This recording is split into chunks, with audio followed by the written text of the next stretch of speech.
السلام عليكم ورحمة الله وبركاته الحمد لله وحده لا شريك له والصلاة والسلام على من لا نبي بعده।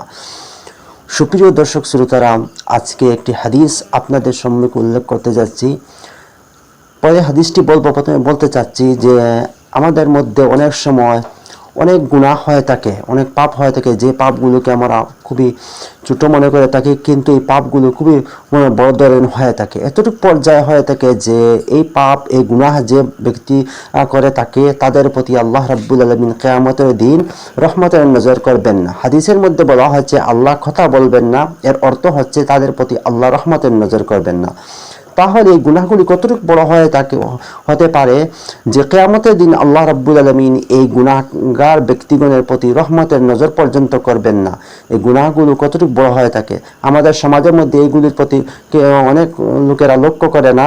প্রায় মানুষের মধ্যে গুনাহের চরিত্র থাকে, মানুষে এই গুনাহগুলিকে গুনাহ বলে মনে করে না। দেখেন এই গুনাহগুলি কতটুকু বড় হয়ে থাকে।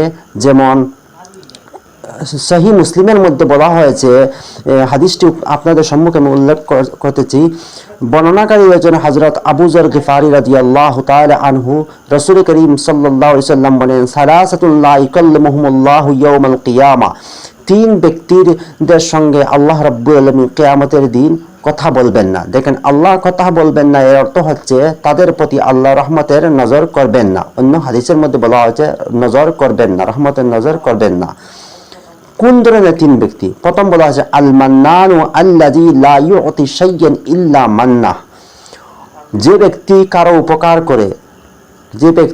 উপকার করে সেই উপকারটা তার সামনে বারবার প্রকাশ করে, তাকে স্মরণ করে, লজ্জিত করে। অর্থাৎ আমাদের গ্রাম্য ভাষায় বলা হয়, কারো উপকার করে তাকে যদি আপনি খুঁটা দিয়ে থাকেন, তাহলে ওই যিনি খুঁটা দিবেন কিংবা তো লজ্জিত করবেন, যাকে উপকার করেছেন তার সামনে বারবার এই উপকার করার কথা বলে তাকে লজ্জিত যিনি করবেন, ওই ব্যক্তির প্রতি আল্লাহ রাব্বুল আলামিন কিয়ামতের দিন রহমতের নজর করবেন না, আল্লাহ তাদের সঙ্গে কথা বলবেন না। অর্থাৎ আমাদের গ্রাম্য ভাষায় বলা হয় খুঁটা দেওয়া।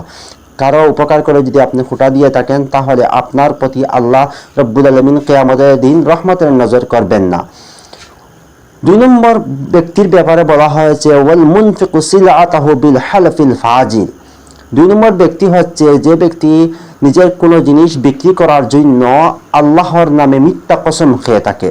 এটা অনেক সময় ব্যবসায়ীদের ক্ষেত্রে হয়ে থাকে, নিজের কোনো একটা জিনিস বিক্রি করার জন্য ওই জিনিসটার ভালো গুণ মিথ্যা আল্লাহর কসমকে বারবার মানুষের সামনে প্রকাশ করে যাতে এই জিনিসটা বিক্রি হয়ে যায়।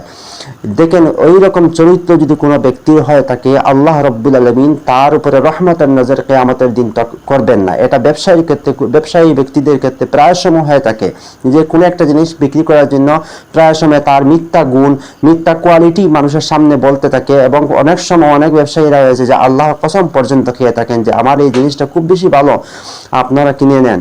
এইরকম যদি কোনো ব্যক্তি আল্লাহর নামে মিথ্যা কসম খেয়ে থাকে তার কোনো জিনিস বিক্রি করার জন্য, হাদিসের মধ্যে আল্লাহ রাসূল বলেছেন ওই ব্যক্তির দিকে আল্লাহ রাব্বুল আলামিন রহমতের নজর কিয়ামতের দিন করবেন না। তিন নম্বর হলো ওয়াল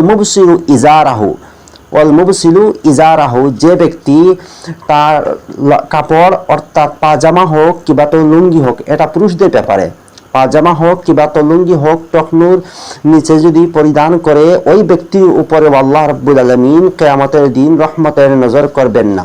ওয়াল মুবসির ইজার হয় এই হাদিসের ব্যাপারে আরেকটি হাদিস, এই হাদিসের সঙ্গে আমি জুড়তে চাচ্ছি, যেটা হযরত আবু হুরায়রা রাদিয়াল্লাহু তাআলা আনহু থেকে এই হাদিসটি বর্ণিত। মিশকাতুল মাসাবি কিতাবের মধ্যে হাদিসটি আনা হয়েছে। সেখানে বলা হয়েছে লা ইয়ানজুরুল্লাহু ইয়াওমাল কিয়ামাতি ইলা মান জাররা ইজারাহু বাতনান। এখানেও বলা হয়েছে যে ব্যক্তি নিজের কাপড় অর্থাৎ লুঙ্গি হোক কিংবা তো পাজামা হোক কিংবা তো পুরুষরা অন্য কোনো কাপড় যদি তাহার টকনুর নিচে পরিধান করে অহংকার করে, তাহলে ওই ব্যক্তির উপরে আল্লাহ রাব্বুল আলামিন রহমতের নজর করবেন না। এই হাদিসের ক্ষেত্রে সঙ্গে আরেকটি হাদিস আমি আপনাদের সম্মুখে উল্লেখ করতে যাচ্ছি, যেটা সহিহ বুখারীর মধ্যে উল্লেখ করা হয়েছে। মাসফালা মিনাল কাবাইন মিনাল ইজারি ফাহুয়া ফিন্নার, সহিহ বুখারীর মধ্যে হাদিসটি আনা হয়েছে। এখানে বলা হয়েছে কোনো ব্যক্তি যদি টকনুর নিচে তার কাপড় পরিধান করে, তাহলে সেই অঙ্গটা আল্লাহ রাব্বুল আলামিন জাহান্নামের আগুনের মধ্যে পোড়াবেন। দেখেন এই গুনাহগুলো সাধারণ হতে পারে, কিন্তু কিয়ামতের ময়দানে, হাসরের ময়দানে যদি কোনো ব্যক্তির উপরে আল্লাহ রহমতের নজর করেন না, তাহলে ওই ব্যক্তির অবস্থান কোথায় গিয়ে পৌঁছবে এটা নিজেই কল্পনা করতে পারেন। নিজে চিন্তা করে দেখেন সেই ব্যক্তির অবস্থান কতটুকু ভয়ানক হবে, যাহার উপরে আল্লাহ রাব্বুল আলামিন রহমতের নজর পর্যন্ত করবেন না।